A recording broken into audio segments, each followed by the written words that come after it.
안녕하십니까? 조국혁신당 대변인 배수진입니다. 이시원 공직기강 비서관과 유재은 법무관리관의 뒤에는 누가 있는가?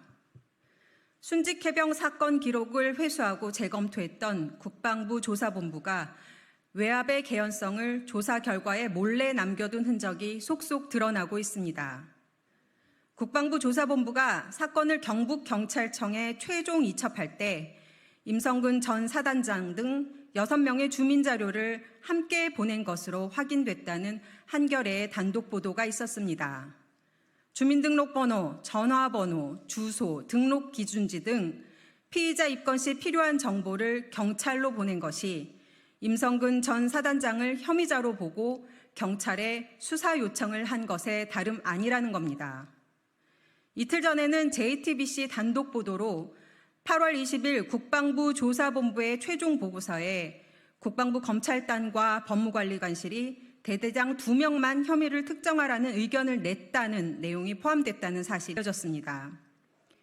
임 전 사단장의 혐의를 특정하지 않은 것이 조사본부의 판단이 아니라 법무관리관실과 검찰단의 의견이었다는 증거를 남기기 위해서였다는 겁니다. 종합하면 국방부 조사본부도 해병대 수사단과 마찬가지로 임성근 전 사단장에게 혐의가 있다고 보았는데 이러한 재검토 결과도 석연치 않은 이유로 뒤집혔고 이에 문제가 있다고 판단한 조사본부가 최종 보고서와 이첩 자료에 외압의 실체를 완성할 수 있는 퍼즐 조각을 숨겨놓았습니다. 재검토 결과가 뒤집히는 과정의 핵심 인물은 대통령실 이시원 당시 공직기강 비서관과 국방부 유재은 법무관리관입니다.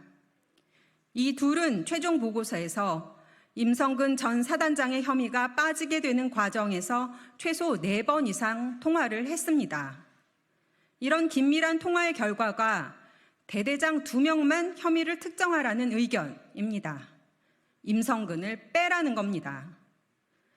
그런데 이 두 사람은 사건 기록 회수일 8월 2일에야 처음으로 통화를 해본 사이입니다. 이상하지 않습니까? 얼마나 다급하길래 대통령실 비서관이, 그것도 아무 관련 없어 보이는 공직기강 비서관이 업무상 전화할 일 없는 법무관리관에게 전화를 했을까요? 그리고 얼마나 구체적이고 세세한 내용을 정확하게 실무선에 전달해야만 했으면 그 뒤로도 직접 수시로 전화를 했을까요? 이 두 사람이 갑자기 합심해서 임성근을 빼자고 도원결의하게 된 뒷배경에는 누가 있겠습니까? 국방부 조사본부가 남겨둔 외압의 흔적과 이시원, 유재은 사이의 통화야말로 신속하게, 정확하게 수사되어야 할 사항입니다.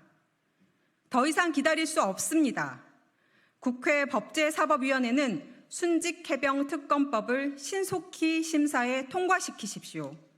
특검으로 퍼즐을 완성해야 합니다.